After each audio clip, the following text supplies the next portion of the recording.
You're lying next to someone who loves you. Their breathing is steady. Their hand rests close enough to touch. Your phone lights up with a message from them asking if you're okay. And yet there is a quiet ache in your chest you don't know how to explain. Because how do you tell someone you feel alone while being chosen?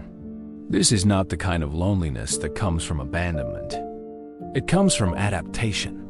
You learned how to be close without being exposed, how to be wanted without being known, how to be loved without ever fully arriving.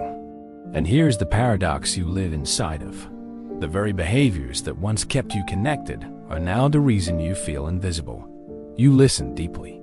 You accommodate effortlessly. You anticipate needs before they're spoken. But somewhere along the way, you disappeared inside the relationship. You don't feel rejected. You feel unmet by a world that doesn't even know who you really are. And the most painful part is this. You don't feel lonely because your partner doesn't love you. You feel lonely because you learn to survive relationships by leaving yourself out of them. This experience is not a flaw in your personality. It is a psychological adaptation. At its core, this pattern is rooted in emotional self-abandonment, often formed through emotional neglect rather than obvious trauma. Not abuse, not chaos, but something quieter. A childhood where your emotions were tolerated but not mirrored, where you were safe but not deeply seen. Over time, your nervous system learns something critical.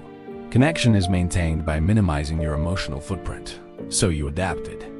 One of the first structures that forms is an emotional neglect schema.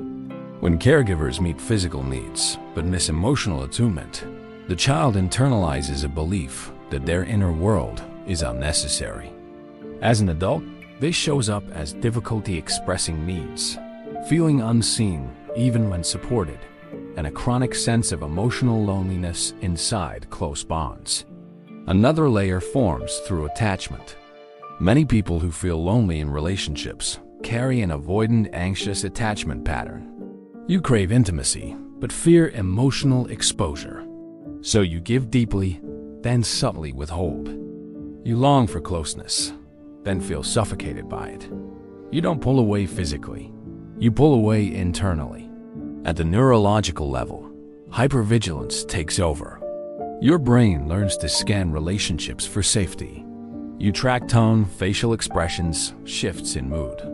Your default mode network becomes oriented around one question: how do I maintain harmony?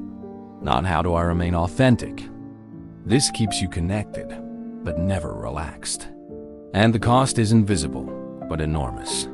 Carl Jung once said that loneliness does not come from having no people around, but from being unable to communicate the things that feel most important. That is the loneliness you carry, an invisible grief. Because what you are mourning is not a person. You are mourning the version of yourself that never felt safe enough to exist out loud. You sacrificed authenticity for attachment, expression for acceptance, depth for stability. Beneath it all lives a simple and ancient fear. If I am fully seen, I may be too much, too emotional, too sensitive, too complex. So you learn to become palatable. This fear follows you into ordinary moments. You pause before sharing a thought. You soften your truth to protect the mood. You say, "It's fine," when it isn't. And each time, a small part of you goes quiet. You are not lonely because no one cares. You are lonely because you stopped letting yourself be experienced. Over time, this pattern becomes visible in adulthood. In relationships, you give emotional labor effortlessly, but struggle to receive without guilt. You feel close, but not truly met. In your career, you overfunction to stay valuable. You fear visibility despite competence. Your worth becomes tied to usefulness. In self-worth, you feel lovable but replaceable, needed but not chosen for who you are.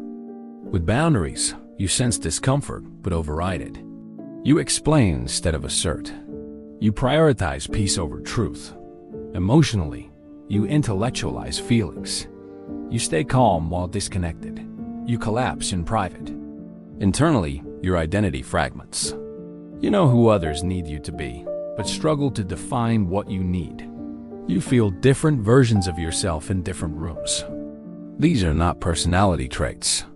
They are survival strategies, and strategies can be unlearned. Healing begins quietly, not by forcing change, but by choosing presence over performance. Inner child reparenting begins when you ask yourself what you feel without justifying it, and what you need without minimizing it. You become the witness you never had. Shadow work begins when you allow the parts of you that were hidden for being too much to speak, not to dominate, but to belong. Nervous system regulation becomes essential. Loneliness softens when your body learns safety, through breath, through slowness, through relationships where silence is not dangerous. And most importantly, healing means choosing softness over survival. Not every relationship requires you to earn your place. Not every moment demands your disappearance. Rainer Maria Rilke once said that the only journey is the one within.